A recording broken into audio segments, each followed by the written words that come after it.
조던은 이겨가는 과정에서 서사가 만들어졌다면은 르브론은 그냥 이기는 거에 포커스가 있는 것 같았어요. 르브론은 내가 이겼으니까 서사를 만들어줘. 대단하지 않아? 대단하지 않아? 꼭 봐야 될 선수 아니야? 나이키가 떠들어주면 어쨌든 한국인 선수가 진출한 사례가 있잖아요. 하승진 선수. 이 어시스트한 게 조롱거리가 되고 그런 것들이 너무 좀 화도 났었어요. 정말 제일 가슴 아팠던 게 이 야오밍과 하승진이 주전 센터로 나와가지고 붙은 적이 있어요. 한중계를 잡았거든요. 근데 그게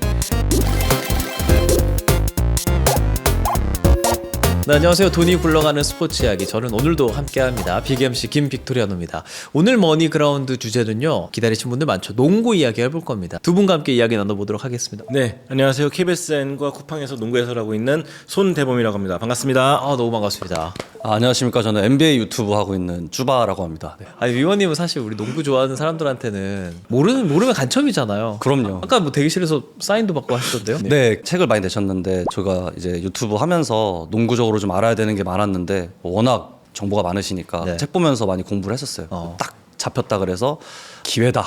기회다. 바로 가져와서 사인 받았습니다. 사인 받으셨어요? 네. 전 궁금한 게 농구를 언제부터 좋아했을까? 왜 좋아했을까? 저는 이제 초등학교 때 슬램덩크나 헝그리 베스트 5라는 헝그리 베스바드. 네, 그런 게 있었어요. 매체로 접하다가 제가 이제 어머니께서 이제 농구를 막 좋아하고 보는 걸 좋아하니까 그 마이클 조던 다큐멘터리 비디오를 저 빌려주셨어요. 어브 오브 더 비욘드라는 건데 그거를 보고 그러면서 자연스럽게 저 사람은 도대체 왜 이렇게 멋있지? 그런 와중에 스페이스 잼이 나왔어요. 그래서 이제 그거 보면서 저는 너무너무 좋아하게 된 케이스입니다. 그러니까 저는 한 중학교 1학년 정도 때였던 걸로 기억을 해요. 모두가 다 좋아했던 사람이 아닌가 싶은데 마이클 조던을 되게 좋아했고 또 국내에서도 이제 뭐 이충희 같이 던지면 다 들어가는 그런 슈터들을 굉장히 좋아했었는데 이게 꿈과 이상은 좀 다르더라고요. 좀 현실은 다르더라고요. 그래서 좀 좋아하는 걸로 그친 것 같습니다. 조던은 어떤 의미예요, 본인에게? 저에게는 제 커리어의 조물주죠. 조던이 있었기 때문에 제가 일을 시작했고 조던이 있었기 때문에 정말 열심히 살 수 있었고 제 꿈 중 하나가 언젠가 조던을 만나면은 절을 하는 거였는데 절하는 거. 감사하다고. 네. 근데 근처까진 갔었는데 실패했던 거예요. 그래요? 그만큼 저한테는 큰 의미가 있는 사람이었고 조던이 있었기 때문에 제가 있었다라고 말하고 싶습니다. 그럼 조던 신발도 좀 사셨어요? 사다가 비싸가지고 요즘에는 못 사겠어요. 사실 조던은 진짜 리셀도 많이 되고 조던이라는 신발이 처음 생겼을 때도 막 지금처럼 세계적으로 인기를 끌었었나요? 처음 탄생했을 때는 정말 나이키에서도 반신반의했죠. 사실 조던도 에어 조던 자체를 좀 반기진 않았어요. 원래 이 선수가 좋아했던 신발은 아디다스였습니다. 근데 아디다스 같은 경우는 약간 좀 보수적인 성향이 강하다 보니까 센터들한테 투자하고 싶어 했죠. 조던한테는 연락을 안 했어요. 그러니까 조던도 약간 토라진 상태였고 그래서 에이전트가 나이키로 가자.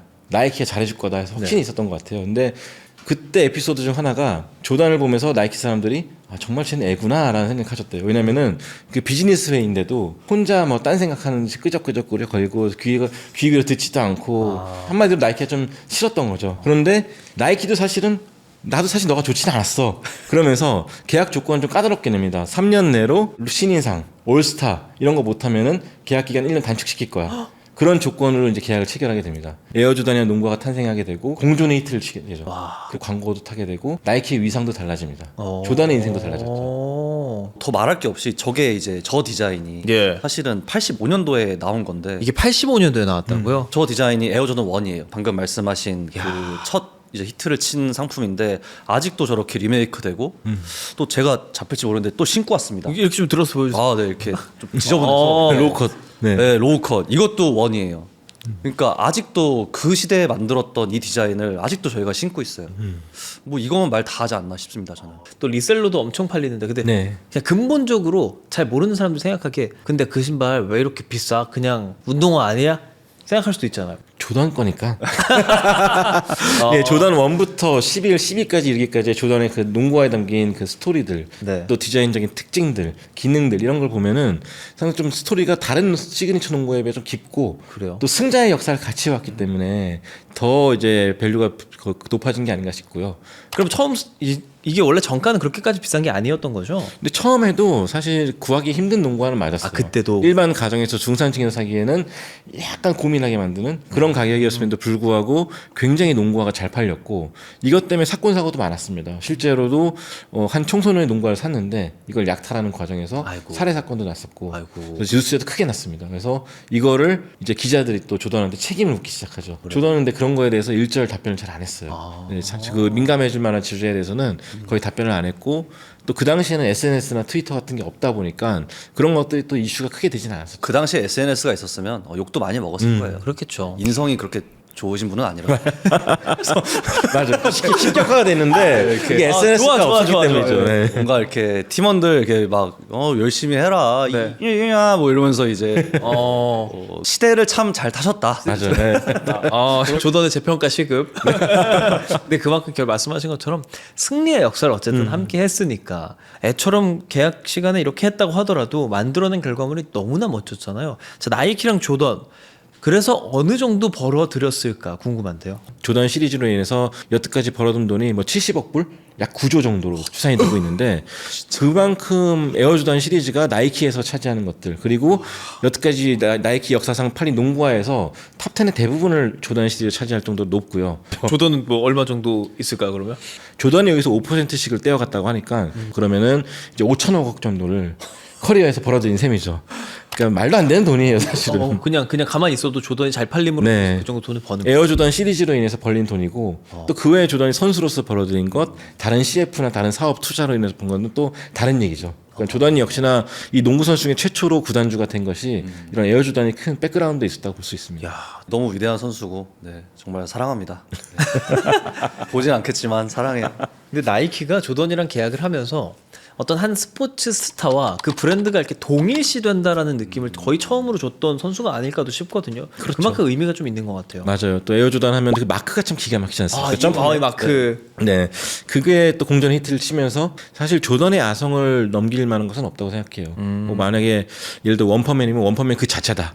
그리고 드래곤볼 하면은 손오공 그 자체가 에어 조던이다라고 말씀드리고 싶은 정도로 뭐 그 자체가 됐죠 이제는. 조던이랑 많이 비교되는 것은 이제 르브론 제임스가 아닐까 싶어요. 제임스도 나이키에서 계속 돈 받는 거 아닌가요? 저 평생 계약이죠. 평생 계약이 네. 어떻게 되는 거? 진짜 농구 다 그만두고도 그렇죠. 나이키랑 그 르브론 제임스 같은 경우는 이 라이프타임 컨트랙트하고 돼 있지 않고 라이프타임 릴레이션십이라고 돼 있어요. 신기하게 말장난일 수도 있는데 이게 은퇴를 하더라도 우리는 친구고 형제야. 그러면서 르브론이 진행하는 뭐 다른 사업이 있을 경우에도 나이키가 적극적으로 지원하겠다. 이제 그런 식의 내용이 포함되어 있다 보니까 그 금액 자체가 정확히 밝혀지진 않았어요. 근데 뭘 하든 간에 어쨌든 르브론 제임스는 나이키로부터 지원을 받게 돼 있고 또 나이키가 원할 때는 르브론 제임스도 해주길 돼 있고 이런 식의 좀 조건이 있는 것 같습니다. 조던이랑 르브론 중에서는 조던 훨씬 좋아하세요?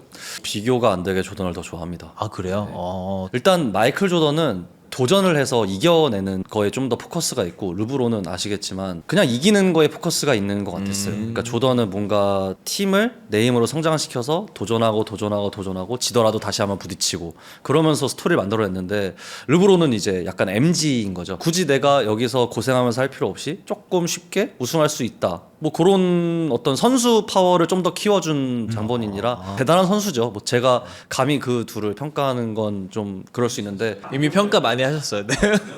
근데 어차피 뭐 르브론이 저 안 볼 거니까. 근데 저도 마찬가지로 쭈파님 말씀대로 조던은 이겨가는 과정에서 서사가 만들어졌다면은 르브론은 좀 내가 이겼으니까 서사를 만들어줘 이런 것 같아요. 조금 약간 나이키조차도 그 당시에 기억나는 멘트가 킹 제임스 혹은 초준 원 선택받은 자 이런 식으로 좀 인위적으로 이 캠페인 문구를 만들어서 노출을 시킨 케이스였어요. 에어 조던 같은 경우는 그렇게는 되지 않았거든요. 르브론은 좀 그런 게 강했던 것 같아요. 대단하지 않아? 대단하지 않아? 꼭 봐야 될 선수 아니야?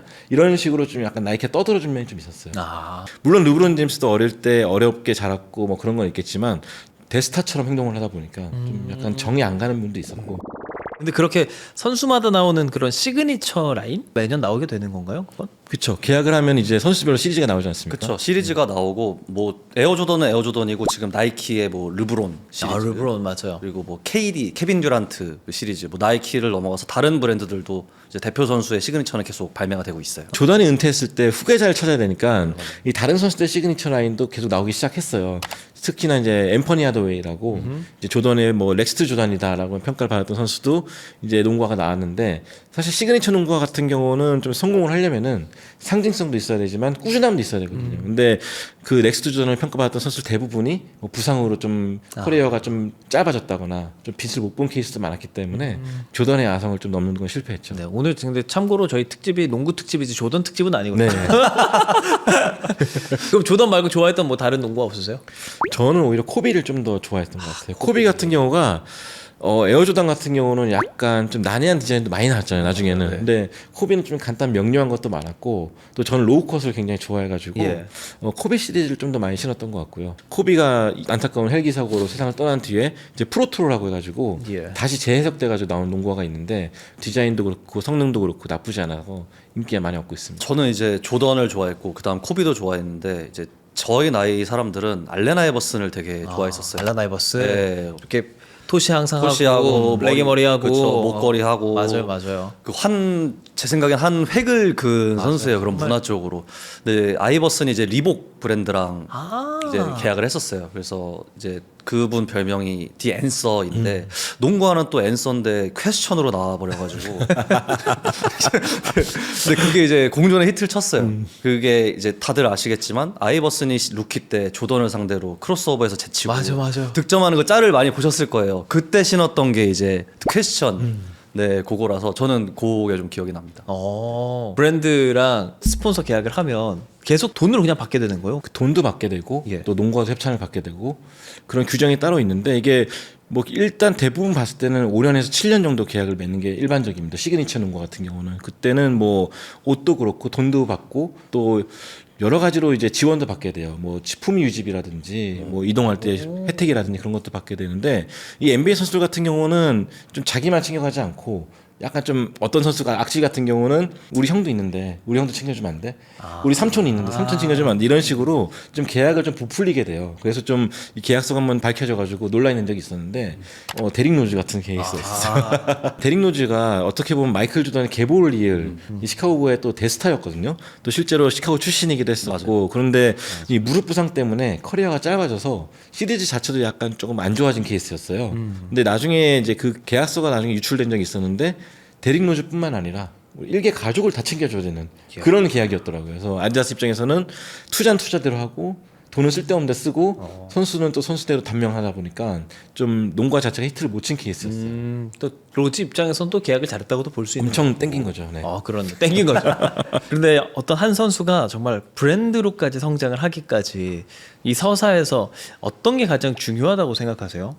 저는 퍼포먼스가 제일 중요한 것 같아요. 퍼포먼스가 기대치 이상의 활약을 경기장에서 보여줘야 되는데 그게 꾸준히 나와야 되는 거죠. 경기력이겠군요. 네, 예전에 90년대 중반인데 해롤드 마이너라는 선수가 있어요. 그 덩크슛 챔피언이거든요. 이 사람을 나이키에서 베이비 조던으로 좀 키워주고 싶어 했습니다. 덩크슛 기가 막혔거든요. 그런데 이 선수에 대한 그 신발 라인이 끝내 나오지 못했던 이유는 덩크만 잘했기 때문이에요. 덩크는 진짜 끝내주기 잘하는데 코트 위에 내세우면 아무것도 할 줄 모르는 어린애 같은 느낌. 프리킥만 잘 차는 축구 선수 같고. 네, 그렇죠. 내년엔 잘하겠지 하지만 끝내 성장을 못하다 보니까 결국 이 선수도 계약이 끝나고 말았죠. 이런 식으로 좀 퍼포먼스가 좀 꾸준하게 폭발적으로 잘 나와서 우상이 되어야지 시그니처 라인이 좀 나올 수 있지 않을까 싶고. 저도 완전 동의해요. 실력이 일단 무조건이고 그리고 저는 그 다음에 말씀하신 서사도 있는데 자이언 윌리엄슨 유튜브에서 엄청 유명했었어요. 그래요. 프리도 라인에서 뛰어서 덩크 하는데 키가 198인데 몸무게가 130kg예요. 근데 어떻게 저렇게 뛰지? 하입을 받고 나이키가 데뷔할 때 바로 계약을 했어요. 에어조던과. 와 제가 넥스트 르브론이다 이랬는데 이제 자기 관리 못하고 그러면서 이제 사실 기대만큼의 하입을 못 받았어요. 결국에 저는 실력도 실력인데 얼마나 자기 관리를 잘하고 사람들한테 감동을 얼마나 줄 수 있냐. 그게 없으면 저는 브랜드화는 안 된다고 생각해요. 아, 근데 제가 느끼기엔 NBA 선수들이 유독 뭔가 이런 브랜드 관리도 잘하고 자기 것도 잘 만들고 그러니까 쉽게 말하면 돈 잘 벌고 잘 쓰는 것 같거든요. 네. 이유가 있을까요? 회계사를 잘 쓰나. 뭐. 회계사를 자산 관리사를 잘 쓰나? 어디서 하지? 2000년대 중반부터인 걸 알고 있는데 NBA가 신인들이 들어오면은 3일짜리 OT를 해요. 저 어린 선수들이 갑자기 돈을 많이 만지게 되니까 운동만 했으니까. 네, 탈선하게 되는 경우도 많았고 그래서 만들어진 프로그램인데 이게 갈수록 강화되고 있고 예전에는 선수들이 그런 게 있기 전에는 사실 어느 도시에 가든가 돈 흥청망청 쓰고 술 마시고 자기 관리 안 하고 최근에는 그게 많이 없어진 편이거든요. 전례들이 있고 또 NBA가 케어를 해주고 또 자산관리사 같은 것도 이제 붙으니까 네. 선수들도 이제 돈을 허투루 쓰지 않는 거죠. 또 규모가 달라졌어요. 돈의 규모가 10년 전에 비해서도 10배 가까이 올랐기 때문에 지금요. 선수들도 이 돈을 어떻게 하면 잘 쓸 수 있을까. 또 그 특유의 호민 문화가 있지 않습니까? 그 흑인들 같은 경우는 나만 잘 먹고 잘 사는 게 아니라 우리 가족들 뭐 사돈의 팔촌까지도 다 짊어지고 가야 되기 때문에 이 사람들 다 사업에 어떻게 하면 관여시킬 수 있지? 이런 것들도 좀 고민을 하는 것 같아요. 르브론 제임스도 개인이 거의 브랜드가 돼서 엄청 많은 사업을 해요. 특히 르브론은 이제 그 엔터테인먼트 쪽으로 많이 해서 넷플릭스 보면은 다큐 제작도 많이 하고 있고. 이렇게 자기 관리 잘하고 스스로 뭔가 팬들에게 영향력을 미치려고 노력하는 다른 선수도 있을까요? 일단 뭐 스테픈 커리 같은 경우도 이제 에어조단처럼 커리 브랜드를 하나 런칭을 시켰어요. 언더아머에서. 그러면서 이제 본인이 농구화를 내는 거에서 그치지 않고 자기의 세력을 키워가고 있는 거죠. 그러니까 조던 브랜드 같은 경우는 이 마이클 조던이 좀 스스로 선택한 선수들이 많이 올라오고 있거든요. 뭐 뱀 아데바요라든지 에이자 윌슨이라든지 많은 선수들이 조던 브랜드에 포함이 되고 있는데 커리 역시나 최근에 뭐 디에런 팍스 같이 이 전도 유망한 선수들을 자기 브랜드로 합류시키면서 이야. 이 선수의 농구화도 만들어주고 있고 이런 영향력을 키워가고 있는데 여기서 그치지 않고 농구 유망주들을 위한 캠프라든지 뭐 가난한 아이들을 위한 뭐 자선 사업 같은 것들 그런 것들 꾸준히 더 확대시켜가고 있는 것 같아요. 그래서 예전에 제가 커리를 만났을 때 가장 기억에 남는 말 중 하나가 왜 농구를 하고 있고 어떤 것이 당신을 더 열심히 하게 만드냐 물어봤던 적이 있었어요. 근데 내가 농구를 열심히 함으로써 주변이 많이 웃게 된다. 너무 행복하다는 거예요 이게. 근데 이 선수가 3점슛 하나를 넣으면은 아프리카 쪽에 말라리아에 고생하는 아이들을 위해서 모기장이 하나씩 기부가 되고 있고 또 코로나 때도 학교를 위해서 급식 사업 같은 것도 지원해주고 타고난 좀 선한 사람이 아닌가 생각이 들 정도로 굉장히 열심히 하는 게 좀 인상적이었던 것 같아요. 뭐 저도 커리에 좀 붙이자면은 커리도 언더아머를 많이 끌어올렸는데 브랜딩이 되기 위해서 뭘 해야 되냐에 저는 커리가 딱 정답이라고 생각해요. 커리는 대학교 때도 이렇게 주목을 많이 받진 않았고 르브론이나 뭐 이런 선수처럼 유명하지도 않았는데 지금 정점에 있잖아요. 예. 커리는 원래는 나이키랑 이제 계약이 돼 있었어요. 근데 이제 프레젠테이션 때 실수를 한 거예요. 스테픈 커리인데 뭐 예를 들어서 스텝 뭐야 손흥 만 뭐 이렇게 뭐 그런 식으로 한 거죠. 네, 뭐 쭈반데 쭈비 이렇게 말을 해버린 거죠. 그러면서 이제 석이 나가서 언더아머로 가게 된 건데 그것도 이제 딸이 그 로고가 이쁘다 뭐 이런 말을 했다는 썰이 있어요. 근데 언더아머는 사실 누가 봐도 언더독이었고, 근데 커리 자체도 좀 언더독이었고 항상. 근데 지금은 뭐 거의 농구의 패러다임을 바꾼 선수로 성장을 해가지고 브랜딩이 되려면은 뭐 그런 게 있어야 되지 않나 싶고 커리는 정말 그런 부분에서 최고라고 생각합니다. 진짜 멋있는 사람이네요. 미국은 워낙 스포츠 시장이 크잖아요. 그 안에서 왜 이렇게 기본적으로 농구에 관심이 많이 갈까? 그리고 농구 선수들이 돈을 많이 벌고 주목을 받을까? 뭐 일단 공식적으로든 비공식적으로든 미국인들이 가장 사랑하는 스포츠는 NFL이죠. 미치고 풋볼인데 최근에 이제 Z세대 대상으로 설문조사를 했을 때 농구가 차지하는 비중이 거의 NFL과 비슷해지거나 바로 텀미까지 쫓아왔습니다. 가장 큰 이유가 뭘까 생각했는데 두 가지가 있는 것 같아요. 첫 번째는 정말 역동적인 플레이들, 덩크슛이라든지 3점슛 하나를 던져도 먼 거리에서 던지고 세리머니도 화려하게 하고 이런 것들을 정말 NBA가 잘 잡아내서 잘 포장해서 내주는 것 같습니다. KBL 경기장에 가면 많아야 카메라가 10대거든요. 근데 NBA는 한 경기를 찍는데 투입되는 카메라가 28대라거든요.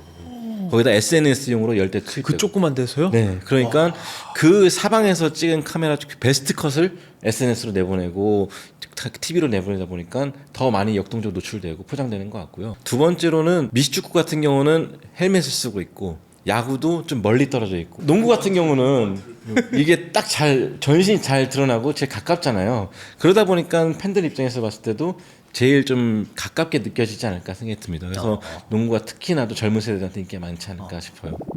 우리가 지금 계속 어쩔 수 없이 NBA 얘기만 하게는 돼요. 우리나라도 농구가 더 인기 있으면 좋을 거고 그러려면 어떤 요소들이 필요할까요?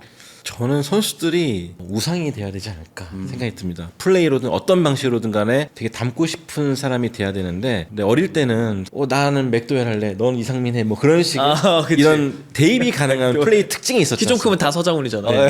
그렇죠. 웃기지만 별명이 뭐 스마일 슈터에 불꽃 슈터, 뭐 피드 가드, 뭐 지금은 그런 별명조차 없거든요. 이런 것들이 하나하나가 이 선수들이 팬들에게 주는 영향력이 줄다는 거죠. 저는 좀 KBL을 뭐 자주 보진 않지만 그래도 보는 사람들이 많아져야 된다고 생각을 해요. 뭐 그러려면 저는 연고지를 좀 나눠야 되지 않나. 지금 수도권 5개, 경상도 4개, 강원도 하나인데 지역 팬들이 좀 많아지고 그간의 스토리가 생겨나고 그래야 좀 사람들이 보기 시작하지 않을까. 또 뭐가 있냐면은 그 지역 특징도 좀 있어요. 그러니까 NBA도 보면은 디트로이트 피스톤즈, 휴스턴은 이제 나사가 있으니까 로켓츠가 있고, 그리고 시카고 불스 저희 아까 좋아하는데 그쵸. 거기는 이제 노동계층들이 이제 세운 거의 도시라고 볼 수 있어요. 그러니까 황소처럼 일하고 황소처럼 돌진한다. 이런 이미지가 있잖아요. 연고지와 그 팀명이 주는 그 이미지가 있어요. 그러면은 이제 딱 봐도 저 팀은 저런 농구를 한다. 저 팀은 저런 색깔이야. 좀 더 연고지 팬들을 저는 모을 수 있는 방법이라고도 생각을 해서 저는 이런 게 다 스토리텔링이고 브랜딩이라고 생각하거든요. 야구 같은 게도 그런 거 사실 잘 돼 있잖아요. 저는 배가 아파요. 야구를 싫어합니다. 그래서. 근데 농구라는 건 그때나 지금이나 다 똑같잖아요. 네. 인기가 좀 시들시들해진 부분들은 어떤 것에서 요인을 찾으세요? 좀 저는 어렵다고 생각해요. 이게 수비가 너무 강조가 되다 보니까 득점이 잘 안 나게 되고, 수비 전술이라는 걸 되게 강조를 하기 시작하는데 사실 팬들은 수비 전술에 관심이 1도 없거든요. 근데 그런 것들이 오랫동안 지속되다 보니까 정말 재미없는 스포츠다라고 생각이 들고, 아예 일상화돼 버리다 보니까 선수들도 개인 기술 같은 게 NBA 비교하면 너무 떨어지고, 요즘은 뭐 맘만 먹으면 매일매일 NBA를 생중계 볼 수 있는 시대인데, 그러니까 결과적으로 봤을 때는 조금 더 공격적인 농구로 갈 수밖에 없고 가야 될 것 같고, 또 선수들 역시나 그걸 위해 노력을 해야 될 것 같습니다. 그럼에도 불구하고 직관은 굉장히 추천드리는 게, 정말 앞에서 보면 정신없거든요. 재밌고 네. 경기도 있겠지만 뭐 치어리더들의 공연도 있고 뭐 이벤트도 많고 그렇기 때문에 바로 앞에서 보시면 또 농구의 또 다른 매력을 느끼지 않을까. 농구 입장권 얼마나요? 굉장히 저렴한 편입니다. 야구에 비하면 구하기도 쉽고 뭐 2만 원, 3만 원대도 있고, 농구는 체육관이 아담해가지고 2층에서 봐도 충분히 잘 보이거든요. 그래서 언제든지 오셔가지고 보시면은 겨울철 데이트 장소로도 좋지 않나 생각이 듭니다. 기성용 선수가 FC 서울로 돌아오면 보게 되고, 김연경 선수가 터키에서 뛰다가 돌아오면 보게 되고가 있잖아요. 다시 우리가 NBA에 가는 하승진 선수 같은 선수가 나올 수 있을까요? 근데 지금 열심히 도전하고 있는 선수가 2명이나 있기 때문에, 일본의 이현중 선수도 있고 또 시애틀 대학교 여준석 선수도 있기 때문에, 이 두 선수가 그래도 꿈을 향해 나가는 그 청춘 드라마가 이 팬들 입장에서는 되게 좀 즐거운 콘텐츠가 되지 않을까 싶습니다. 네. 저는 가능하다고 생각해요. 왜냐하면 일본에서 그 카와무라 유키나 야, 맞아요. 그리고 뭐 와타나베 그 선수들은 어쨌든 진출을 했단 말이에요. 그럼 우리나라도 못하라는 법은 없기 때문에 뭔가 좀 시스템적으로만 잘 육성을 하고 선수들이 좀 더 이렇게 많은 기회를 받을 수 있는 무언가가 생기면 가능성이 있지 않을까. 왜냐하면 우리나라, 저는 이번에 아시안컵 때 너무 놀랐어요. 우리나라도 가능성이 있다 하면서 좀 기대감이 좀 생겼거든요.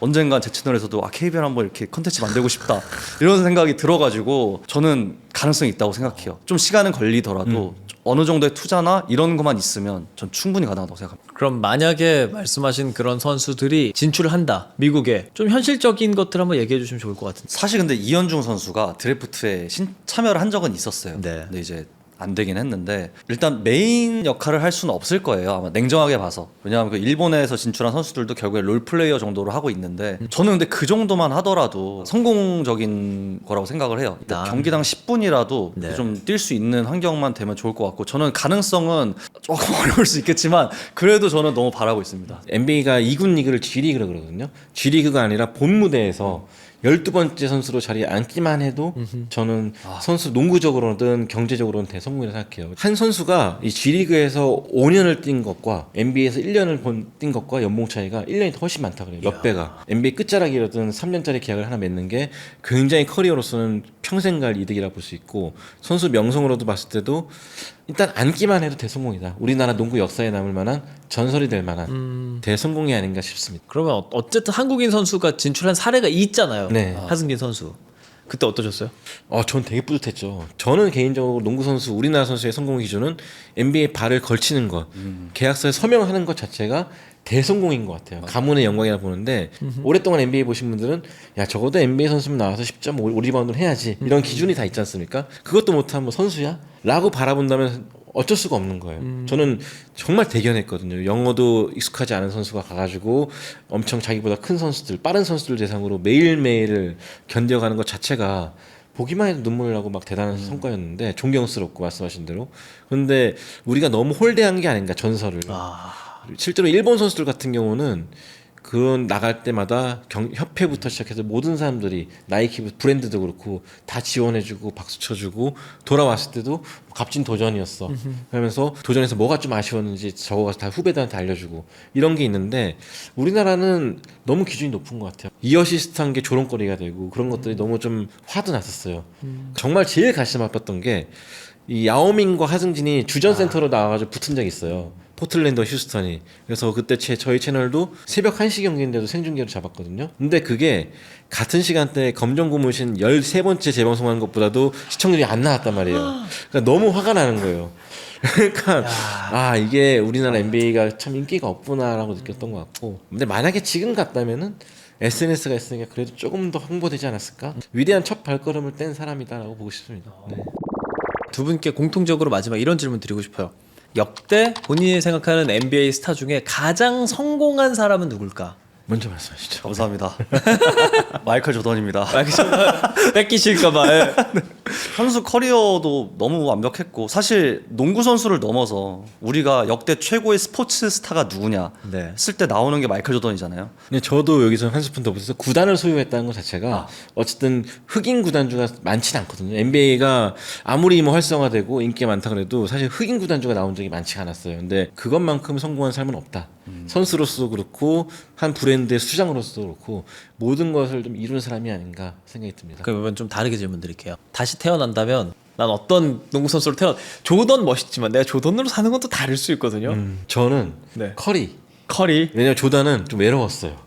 사람 보니까 되게 외로운 삶을 살았던 것 같고, 너무 이제 본인이 그렇게 존재가 되다 보니까 동료들하고 밥 한 번 제대로 먹은 적이 없다고 그러더라고요. 그런 걸 보면은 아 많이 외로웠겠구나 싶은데 커리는 또 그렇지가 않거든요. 얘기를 들어보면은 뭐 샌프란시스코 시내에서 뭐 쇼핑하는 것도 자주 목격되고, 커리도 충분히 부자다. 네, 커리만큼만 벌어도 하루에 1억씩 써도 되거든요. 그러니까 저는 커리처럼 되겠다 생각이 들었어요. 다시 태어나면 커리다. 제일 멋진 건 조던이고. 됐습니다. 출바님은. 저는 그래도 마이클 조던처럼 한번 살아보고 싶어요. 진짜요? 외로운. 스타벅스 한번 못 가고? 어차피 저는 아이이기 때문에 MBTI가 어차피 밖에 잘안 나가죠. 어차피 밖에 잘 안 나가고요. 혼자 있는 거 좋아하니까. 그래도 뭔가 한 분야의 정점에 서서 사는 삶이 어떨까 좀 궁금해요. 네. 오늘 진짜 NBA 얘기랑 스포츠 브랜드 얘기 두 분이랑 해봤거든요. 맨날 지역방어 얘기하다가 신발 얘기하고 이렇게 경제적인 얘기를 하다 보니까 낯설기도 한데 되게 신선해서 좋았습니다. 네, 감사했습니다. 정말. 언제든지 다시 불러주시면 총알같이 달려오겠습니다. 농구라는 매력을 다시 한번 생각해보면 좋을 것 같거든요. 본인이 생각하는 농구의 장점 같은 것도 댓글로 남겨주셔도 재밌을 것 같습니다. 오늘 두 분과 함께 머니그라운드 농구 얘기해봤습니다. 고맙습니다. 고맙습니다.